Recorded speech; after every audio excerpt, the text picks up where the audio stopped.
My father is a park ranger. He took me with him on the night shift. I should have listened to his rules. This is how the human mind works when you're walking through a forest. You don't think too much. You just let the silence surround you. Feel the soft breeze and the branches crack under your feet. It's in our nature to yearn for such scenery, no matter how much we thrive in busy, concrete-soaked cities. Forests are always welcoming and refreshing to us. The air is clear and crisp, and daylight plays hide and seek through the tall branches. It's inspiring and beautiful. Sometimes, though, as you walk on your path, your mind begins to focus on small things, noises, gusts of wind, shadows in the trees. Such silence can be both welcoming and unsettling, depends on how you view it. Forests are double-sided coins. They hide you away from the tiring city landscape, but expose you to another environment. You're not in control anymore, because this is not your home. You can lie to yourself and build a house there, but you don't belong in a forest. You're merely a visitor. That's national parks for you, an illusion of being in control. The fake freedom you feel when you walk on those marked paths and camp in the square assigned to you, when you think the silence around you is peaceful, but even the silence is an illusion. Visit a forest again even when it's silent, is it really? It's not. Complete, absolute silence means death. Fear it. My father taught me that. He's a park ranger, and he's been doing this job since forever.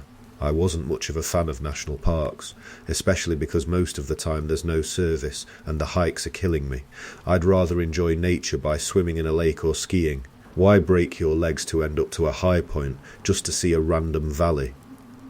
Not to mention the animals. They were everywhere, and the insects always got on my nerves. I never understood his love for the forest. I guess that was one of the reasons why he started telling me scary stories from his night shift. Looking back, they were obviously made up, but to younger me they seemed believable. I used to think he was so brave for working the night shift. As I got older, I got into horror, and even if I didn't believe in his forest creatures anymore, I still liked the idea of spending the night in a small cabin in the middle of nowhere, just for that dose of adrenaline. When my father said he wanted to take me with him, I accepted immediately. I knew why he offered. See, over the past years, our relationship had taken a big hit. I guess I was growing up and he didn't know how to handle that. He'd become emotionally distant and seemed to repel any of my tries to open up to him. In return, I'd become uninterested and irritable. In the words of my mother, this would have been a fun way to bond, I guess. We arrived at the park around 9 p.m. His shift started at 10 p.m. and ended at 6 a.m. His jeep pierced through the darkness and ventured into the woods. The headlights flashed the trees, turning them white against the black sky. I'd never been on this route, but again, my visits to the park were rare. We drove for a while. Most of the time, people underestimate the size of national parks. It took us an hour and a half to get to the cabin, which wasn't even in the heart of the forest. I saw it, one single trace of humanity in the middle of nowhere, a tiny wooden cabin with flickering light bulbs and watchdogs. Before we got out of the car, my father stopped me. Listen, there's some instructions you need to follow here. I know it might seem unimportant, but they're crucial. Then he handed me a piece of paper, a list of handwritten rules. At first they were ordinary: don't go out alone in the park, don't leave food out, etc. I thought the rest of the rules had been put there just to freak me out. Dad, I'm not 12 anymore. You can't freak me out with this shit. I'm not trying to. You wanted to come here with me, so act accordingly. What even is this? If you see a man without an arm, don't help him. We have all kinds of weirdos around here. And this? If the whistling is near you, it means they're far. My father smiled, but his eyes didn't. Some of these are added by superstitious fellas. It's more of a what if. It's not going to happen to you. 1. Don't go out alone in the park. Always have a working contact device. 2. Don't leave marked paths unless instructed to or with proper equipment. 3. Don't leave food out and lock the trash bins. 4. Always keep on the whistle and the badge. 5. If you see a man without an arm, don't help him. 6. Your family is not in here. Remember, there is no reason for you to hear their voices from outside. 7. Lock your car doors, even when you are driving. 8. Check the marks on the trees. There's only 3 types of marks, all triangles, red, yellow and green. Other marks are not ours. Don't follow them. 9. If the whistling is near you, it means they're far. If it's far away, it means they're near. 10. Beware of dead blue. What is dead blue? I asked. My father sighed. You know when you're out in the woods, when you think what you hear is silence, but you realise there's dozens of sounds around you, from birds to crickets to leaves rustling. Yeah, that's because there's no such thing as silence. Absolute silence, never. There's always sound, movement, life. Dead blue is complete and utter silence. That's our code name for it. Death-inducing silence, unnatural. Right, and when that happens, it won't. But if it does? He paused, staring at the steering wheel. Then his head turned to me. His eyes darted from mine to the window behind me. You leave. That being said, he got out of the car and I followed. The cabin was dusty and cramped. I couldn't understand how he could spend 8 hours in here. He had a small TV, but it wasn't working, a desk and a mini fridge. You sit here all alone? I asked. Yeah. Why that freak you out? Don't you get bored? Martin's post is 10 minutes away. Sometimes I just drive over. Nothing really happens out here anyway. My spot is pretty far from the campsites. I just have to patrol from time to make sure no one wanders off into the night. But that rarely happens. This is one of the wilder areas less explored. You haven't explored it all? His eyes sparkled. Wouldn't be possible. So you don't know what's out there? That's the fun of it. You said you wanted adrenaline. There you go. I nodded. He opened the mini fridge and threw me some juice. Orange juice. I'd mentioned I liked this brand once, and he'd remembered. Maybe our relationship wasn't so bad. We sat next to each other in the small cabin. Dad locked it. I'm not going to lie to you. Most of the time I just sleep. Literally nothing ever happens. So you really didn't see any creatures out there like the ones you told me about when I was little? I jokingly asked. The only creature out there is my manager, and I'd rather face a million cryptids than talk to him. I laughed. I leaned in to look out the windows. I can't see anything, just my reflection. Want me to dim down the light? Yeah. He did, and darkness crept inside the tiny cabin. The woods became more prominent, more vivid. The light made by the moon was unbelievable, and the stars were actually visible compared to the polluted city. The cabin was on a hill propped up a tree with a trapdoor and a ladder leading to our car. We could actually see above the tree line into the valley. We spent the first hours talking. Somewhere around midnight I began dozing off. I didn't want to, but I caved in and fell asleep with my head on the desk. He woke me up. I rubbed my eyes in confusion. What time is it? I got a call from Martin. Right. Who was Martin? I mumbled. The other one in the area. He says he got a call from the campsite, and someone's missing. We need to go search for him. We? As in us? Yeah, you'll stay in the back seat. I'm on the phone with Martin right now. I could hear Martin's muffled voice through the speaker. Wait, don't take the kid. Why not? He'll stay in the car. Paul, it could be one of those nights. We won't get out of the car. You can't guarantee that. Well, I can't leave him here. Alone. In the dark. A pause followed. Look, Paul, I understand you wanted to do a take your kid to work day, but I don't know about this one. It could be dangerous. We're literally just going to drive around for a bit. It's fine. Leave him in the cabin. Dad put his hand over one of the speakers so I didn't understand what Martin told him. His eyes kept darting to the window behind me. He sighed. Martin will come pick me up. You are staying here, locked. Turn the lights off and wait for me to return. It's going to take a minute and you'll be safe here. What? I'm not staying here alone. What did Martin tell you to change your mind? It doesn't matter. I'll return in maximum half an hour. You can go back to sleep if you want, or I can call you and we can talk. I was afraid. Truly afraid. I did not want to show it, especially after I'd complained that nothing interesting happened around there, so I reluctantly agreed. My dad opened the trapdoor and climbed down the ladder, then his face disappeared into the darkness. I saw Martin's car pick him up and drive away. Silence followed. I wished I'd been home, in my bed. Instead, I sat stiff on the chair and waited. And waited. I began imagining the worst. What if they'd crashed? What if a bear had found them? I didn't want to let my fear get the best of me, but I thought about his legends and the set of rules. I hoped the writers were just paranoid. At around 2 a.m. I heard a knock on the trapdoor. I felt my chest tighten. Another knock followed. I wanted to respond, but something in me didn't allow me to. Then I heard my dad's voice. "Kev, open. It's cold out here." It echoed through the cabin. My eyes were dry from the lack of sleep, but my mind was fully awake. I stared at the phone, then at the trapdoor. "Kev, open, please. I know you're there. I saw you at the window." I turned off the light, completely. I don't know why I had this urge, but if my dad could see me from the window, anyone could, or anything, and I didn't like to be on display like that. "You don't have a key?" "It locks from the inside." "Shit, yeah." "How was it? Did you find him?" "Yeah, we did." "He was drunk off his ass."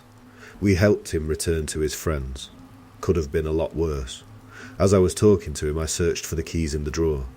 It was strange, because I hadn't heard anyone climbing the ladder, or seen Martin's car drive my dad back to the cabin.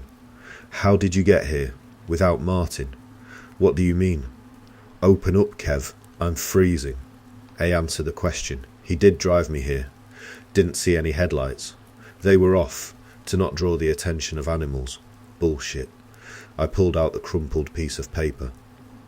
6. Your family is not in here. Remember, there is no reason for you to hear their voices from outside. My hand was shaking so bad I could barely grab the phone. I skimmed through my contacts. Cade F. Connor. Dad. I called him. The phone was ringing, yet no sound came from beneath the trapdoor. My dad picked up. "Anything, Oak?" In the blinding darkness of the cabin, surrounded by the howling wind, I toned my voice down to a whisper. "Dad, someone out there is pretending to be you." A long pause followed. When he spoke, his voice was trembling. "Don't open. Turn off the lights." "Did you turn them off when I told you?" I turned them off now." "No, you should have turned them off when I left." "I'm sorry, it's fine, don't talk to it." "Did you talk to it?" Guilt crept up my spine. I don't know why, but I lied. I did not. "Good. Stay put. I'm coming after you. But what if the thing sees you? You'll have to face it. We have ways to distract them. It's fine. Don't be scared." I lied again. "I'm not." "Good. I love you. I'm coming.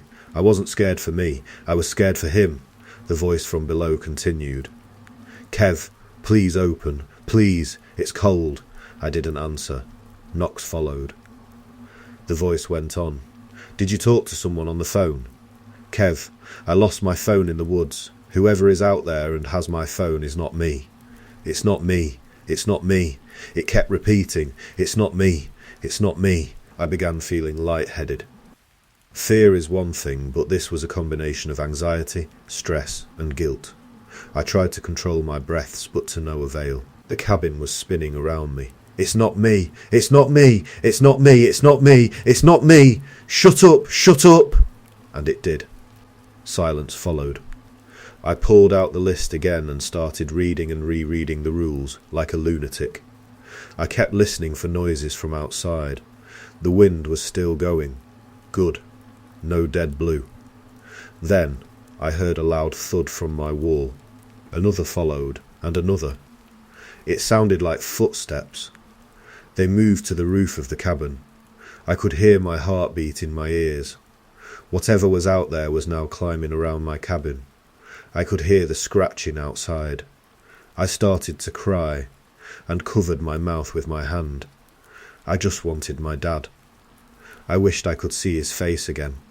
The universe, somehow, ironically responded, because my dad's face suddenly appeared at one of the windows. He raised his hand and knocked. I stared at him through my eyebrows, my head tilted.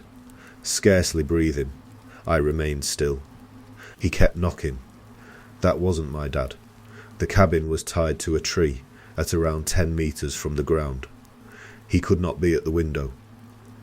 The creature knocked and knocked, and for what seemed like an eternity, we just made eye contact. Blood was dripping from one of its nostrils. Another phone call woke me from my trance. "Kevin? Are you there? Are you in the cabin?" "Yes. And the thing looks like you, and it's at the window. I'm coming right now. I'll shoot it. Don't worry. I'm just about to turn a corner. Dad, I'm really scared for you. Martin's coming too. It's okay." Truly, in a few minutes, Martin's car pulled up. I cried in relief. The thing turned its head to look, then back to me. It opened its mouth wide and, using its fingers, pulled the corners upwards to form a smile, then jumped into the woods, into the darkness. Gunshots followed. After a few silent minutes, I called my dad. He picked up. "Where are you?" I asked. "I'm coming to get you." I saw him walk towards the cabin, then heard him climb up the stairs. I unlocked the trapdoor and hugged him tight. "What was that? Please, tell me we're going home." "We are. I'm so sorry. I should have never put you through this. Come on." As we walked towards our car, my blood ran cold. It was not something I'd seen or heard, but the opposite. See, the wind had stopped. The crickets had stopped. Dead blue. I sprinted to the car, got into the driver's seat, then locked the doors. My dad was standing in front of the car, confused. That's when I got a text and I hit the gas. I ran him over, then turned the car around and sped up into the night. I barely knew how to work it out since I didn't have my license, but I left as quick as possible. Behind me, a car followed. When I got to the nearest checkpoint, I stopped. The car was Martin's. He got out, alone. "Where's my dad?" I asked. He took an ATV to get you. Said he'd get there faster. I texted him to turn around and that you were safe. The text he'd sent me. Martin and I split up. He may get there faster than me, and if he does, he'll text me to turn and head to the checkpoint. There is no one with Martin. He's alone. I'd thought I'd unlocked the trap door to my dad when he'd actually taken an ATV and turned to the checkpoint. The thing I'd ran over wasn't my dad, and I'd known it since I felt that unnerving silence. However, no one at the checkpoint had seen my father. As I'm typing this, I'm afraid for him, but a part of me knows he's alive. Maybe he took another route, or got lost. Whatever he did, I'll find him. So much has happened since my last update. While I tell you what happened, please keep one thing in mind: stay away from the forest. Forget everything that I told you the last time about recreation and nature and all that. It's not worth it. It really isn't. I didn't want to say it, but deep down I knew. It was my fault that my dad was missing. No matter what cryptic creatures roamed the park, he'd been safe until I showed up. Through me, he'd showed them he had a weakness, and they fed on his fear. Now, it was possible I would never see him again, and it was all my fault. I knew it. I just chose to bury it deep down in my chest and let it sink deeper in my stomach, a knot that would never disappear. As I was sitting there, at the checkpoint, covered in a blanket and shivering from the stress, Martin approached me. As much as I wanted to ask him about the park, the rules, my dad, something inside me didn't know whether to trust him or not. Was he the real Martin? He sat down next to me. "I'm sorry." The night was still cold and unwelcoming. The trees stood tall and sober in front of us, crowned by the dark, never-ending sky. No stars. Just a black, soulless night. Maybe clouds had rolled in. I kept thinking of how 4 hours ago I'd been searching for constellations with my dad. What do you mean? I'm sorry for your dad. Don't say that. You say it like he's dead. Martin didn't answer, and didn't look at me either. I turned my body towards him. He's not dead. He isn't. Martin remained silent. Then, without thinking, I punched his arm. He pulled away and frowned. It's not my fault. He shouldn't have brought you here. Tell me everything you know. About this stupid park. I deserve it. You owe it to me. And it's the only way I can actually find him. He stared at me for a while, and so long had passed until his response, that I'd thought he had decided not to answer. When he finally spoke, his voice was toned down to a whisper. We thought they were lying. Both me and Paul, and the others. When we got hired here, we heard the stories, the legends and everything, but assumed those were horror stories passed around. We didn't stop to listen, and didn't believe anything until we saw it with our own eyes. See, this park is huge. Huge, and no one ever bothered to explore it. I'd thought they lacked the resources, but now I see they were just afraid. He stopped to look around. It would be ridiculous of him to hide from anyone right now. Why would he feel ashamed of telling me these? I thought, but then realised he was probably looking around himself to stay aware not of someone, but of something. That's the thing. Even when you've been face to face with the supernatural, your mind still searches for a logical explanation. We started writing down the occurrences, trying to find a pattern or a way to avoid them. We thought that, if we wrote down those rules, we might be able to not get inconvenienced much. He wiped his face with his hand. We never knew this could happen. None of us had ever disappeared. We just thought the worst they could do was annoy us, creep us out, hurt us. He was sweating, even if it was freezing outside. He kept shaking his head. Paul always refused to believe he'd never actually seen anything. I sighed. I felt too alert to let my guard down and cry, but I craved it. Why do you let tourists here? Campers? They only care about those who wander off. They search for it in your soul. The desire to get lost. And then they help you. A shiver ran down my spine for no reason. I hugged myself, then sneezed. I need your help to find him. Tomorrow morning. No, Martin. He could get hurt. I turned towards the dark mass of trees. He's out there, alone now. Who's out there? Said a woman, coming out of the cabin. My dad. He's missing. She frowned, then looked at Martin. Which post? 62, he replied. Shit. That's my next shift. I could look for him with you if you want. I'll take my car and go to the post. Tell you if anything shows up. Martin looked back at the cosy cabin, warmly lit, then to the dark woods. With a sigh, he stood up and started walking to his car. I followed. He locked the car doors, and then I called my dad. My heart was beating so fast I thought it would break free from my chest. No answer. I took a deep breath. Right.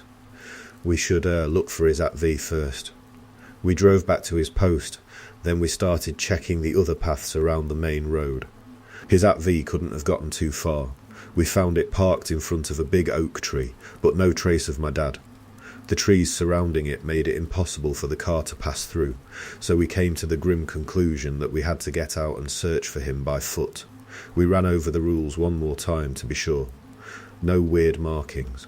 Dead blue. Whistling loved ones. One armed man. Got it. I held onto Martin's arm as we sunk deeper into the dark trees, our flashlights drawing out more shadows than usual, calling out for him, begging him to come out. I yelled his name over and over until my throat started to hurt. I could feel branches hanging onto my clothes in unnatural twisted angles. At one point we stopped dead in our tracks. Ahead of us, behind a tree, something was moving. Who's that? Oh, wouldn't you like to know? We both froze. What? The old lady voice continued. Who could it be? It was as if she was hiding behind the tree. One of her bony hands appeared from one side and the other from the other side. She moved them around, tracing the outline of the tree with her fingers. It looked as if she was playing with us to make the tree seem like it had hands. I knew I had to try. "Have you seen my dad? Have you seen my face?" she replied, instantly. No. "Would you like to?" I turned to Martin, right when the old lady or whatever it was jumped from behind the tree. Even though I hadn't seen her face, I could make out how grotesque it looked judging Martin's expression. He fired a few shots, and I heard a wail like nothing else I'd heard before. It felt as if my ears were ripped off. Then, silence. "I don't think this is safe, Kev. No shit. I'm sorry about your dad, but I'm sure he's fine. If we just search for him in daylight, no, he could die by then. Every moment is precious." I thought Martin was looking at me angry, but I realised two things. One, he wasn't looking at me, but behind me. And two, he wasn't angry, but confused. "Kev, don't move." Right in that moment I heard a whistle far in the distance. If the whistling is near you, it means they're far. If it's far away, it means they're near. I opened my mouth to scream, but right in that instant as Martin reached for me, I blacked out.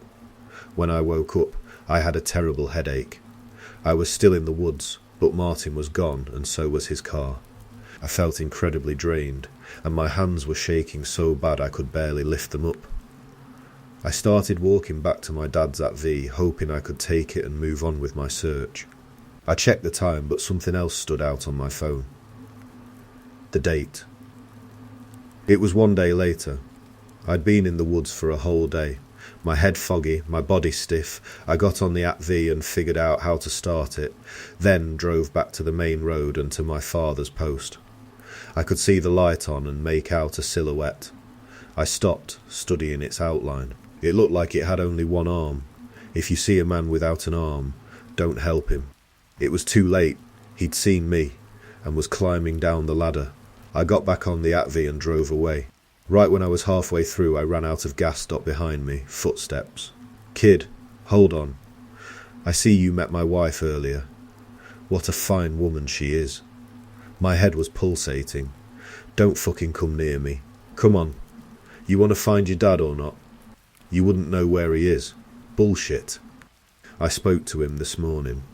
Rage filled me and replaced the fear. I got down and turned to the old man, who had been limping behind me, and hit him. "Don't speak about him. Don't you dare." The old man laughed, and I saw his only tooth staring back at me. I pushed him away and started running back to the post. I ran and ran and ran, without looking back, until my limbs ached of a pain I'd never known before. I got to the post and climbed up the ladder, then locked the trap door and called my mother, who was worried sick about me. I barely managed to get a word out before I collapsed from exhaustion.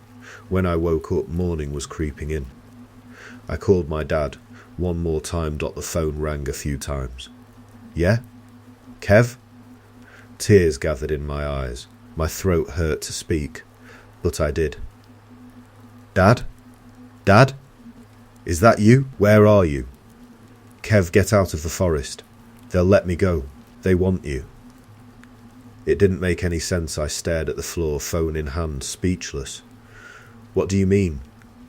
Where exactly are you?"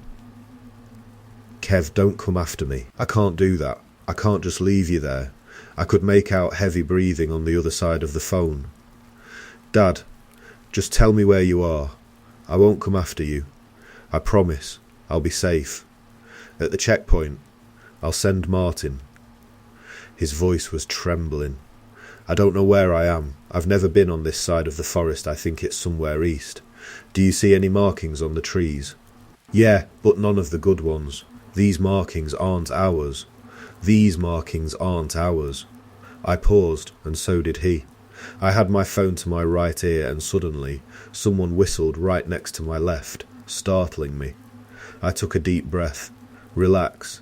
It means they're far. There's something else," my dad said. The cabin felt cold, and yet I was sweating, suffering from an unexplainable fever.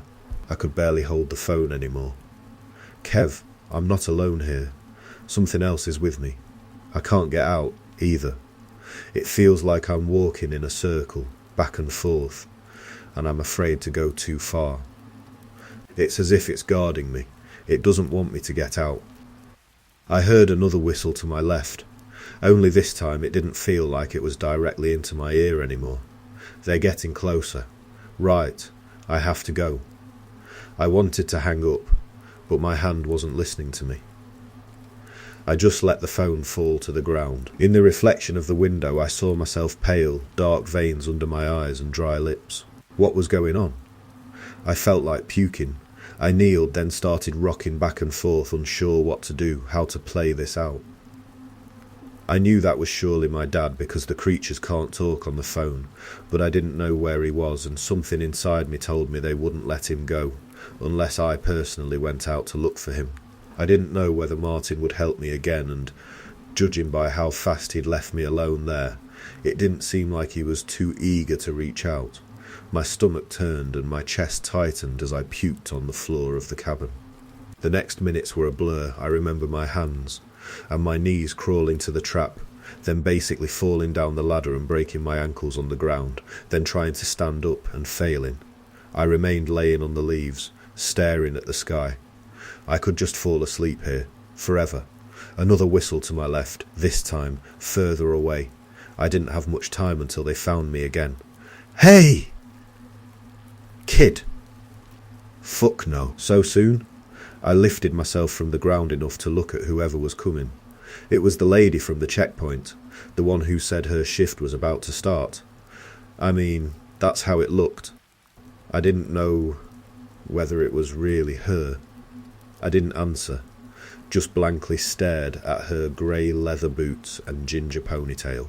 Are you okay? I stood up. She tried to help me, but I yelled at her not to touch me. Stay away.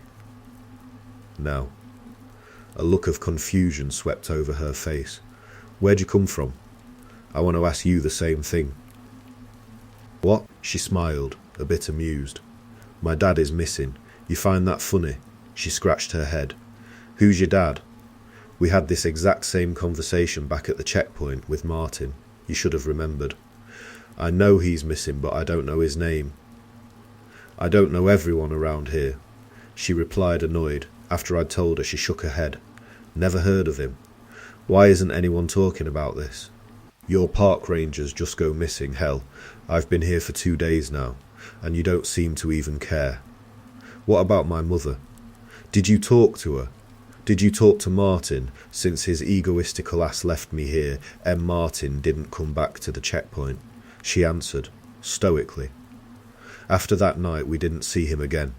I stared at her in disbelief. Take me there. If it's really you. I need to talk to more people. I can't be alone here. With you, I understand your dad is missing, but it's not exactly like it's so uncommon around here.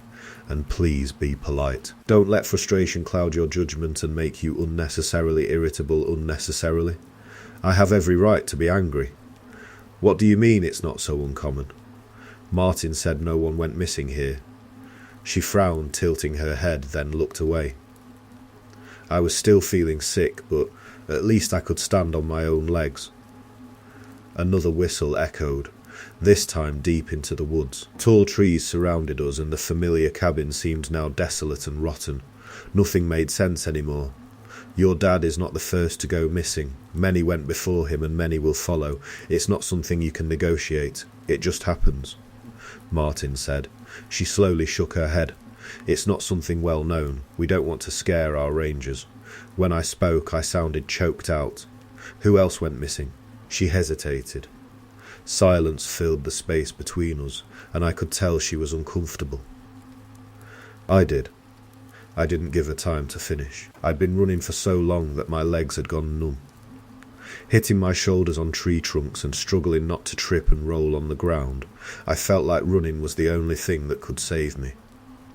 Deep into the forest, I wondered how long someone could go without water or food. At some point I stopped to sit down. I couldn't take it anymore. My heart was literally telling me that if I didn't stop soon, it would. The moment I sat on the moss, I realised I wasn't alone. I swallowed. I swear to God. In front of me sat the ginger lady. Go away, please. Leave me alone, I just want to help. I don't believe you. I went missing a long time ago. I don't remember what I was doing. Patrolling around, I think. Anyway, Post 62 is notorious for interesting stuff happening around. 62, 24, 46, they're not haunted generally speaking, but energy points. And them, as far as I know, they come from the earth. They're corpses. Forests used to be humanity's cemeteries and ritual dumpsters in general. I don't know what went on around here, but these woods have swallowed so much blood. It's like mass. This blood. This death. The more it gathers, it creates this gravity, and asks for even more. More blood, more death. She was softly murmuring as if telling a bedtime story. I saw those markings, and even if I didn't recognise them, I was ashamed to call and ask. I thought they'd been part of my training, and not recognising them would have made me look bad. Back then, no rules were written down. She sighed. Anyway, I came to this clearing in the woods, and, well, I don't remember how I died. All I know is that I was following my mum's voice. I don't remember how it sounds like now. How long have you been there for? She ignored my question. You are still alive. You could leave. I want to, well, tell you it's not that bad here. She smiled, but her eyes didn't. There's always something to do here. They're always looking for another. I shook my head as she nodded. Okay. Well, you're looking for your dad. I think you already know what you need to do. Look behind you. I did. Behind me, a blue triangle, almost fluorescent. When I turned back to her, she was gone. I walked and walked, each step muffled by the damp earth and fallen leaves. You know, I'd never been in such woods before. They didn't feel alive in the usual way, millions of little lives roaming around, but they felt like a being of their own, and the earth rose and fell under my feet, almost mocking my breaths. I passed a bridge, then a tunnel, in one of these God-forsaken mountains. When I got out, I could hear whispers and whistles. How are you? Why, I'm fine, just a little ravished. Well, wait. It's soon, I believe. I believe too. Do you believe? Yes. Yes. Soon. Soon. Soon. Soon. Soon. Soon.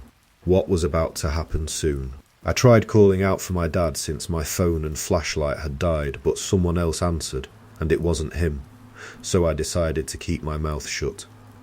I passed through this garden of roses clinging onto my clothes. Roses, our most popular and loved flowers, who never miss a chance to draw blood.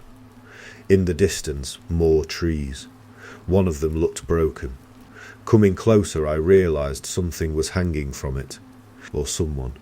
I didn't recognise their face. I kept walking, and saw more. Hanging from the trees, their bare feet floating above my head, looming over me. I stopped looking at their faces, afraid I'd see my dad. Eventually I reached this hill and smelled something burning. Coming closer, I saw this fire, and Martin. The minute I said that, pain pierced my shoulder. My back hit the tree. I smelt something metallic. Go away, said Martin. No, it's me, believe me. I cannot do this now. I already saw you 5 times. I don't believe you anymore. No, I'm telling the truth. Another razor flew to me, but I dodged it. I started crying and fell to my knees. I told him about the ginger lady, and my dad, and the stars, and my life, in a way that no doppelganger could. They could try to take my life, but they didn't know anything about it. Martin's gaze softened. He sighed. I saw over 12 sunsets here. I had to kill them to eat. The mimics. I ate their meat. They mimicked my family, loved ones. They even mimicked you. I've killed my family countless times here. Countless. We talked for a while. He told me he didn't want to go any further, because he'd seen a clearing and had a bad feeling, and I understood. At one point he interrupted me. Can you hear the fire? Truly, I heard no rustling. Not of leaves, not the fire. No wind. Dead blue. Run. I did. With Martin behind me, we ran until the moonlight shone freely, without the burden of the trees. We'd reached the clearing. I stopped, breathless. My dad was laying there, unconscious. I threw myself on the ground and grabbed him, shaking his shoulders. My voice was hoarse, and my eyes stung from the tears. "Wake up, Dad. Wake up, please." Now, he didn't. Suddenly, Martin let out a wail. I turned around and saw him and some sort of figure over him. I don't know what it was. "Choose." I froze. Someone had whispered right into my left ear. "Choose, one or the other." Martin was yelling. My dad was silent. I understood then and there. Dad, I choose him. Let him live." Martin's scream stopped, and my dad started coughing behind me. I turned to him and hugged him tight. He was confused and dizzy.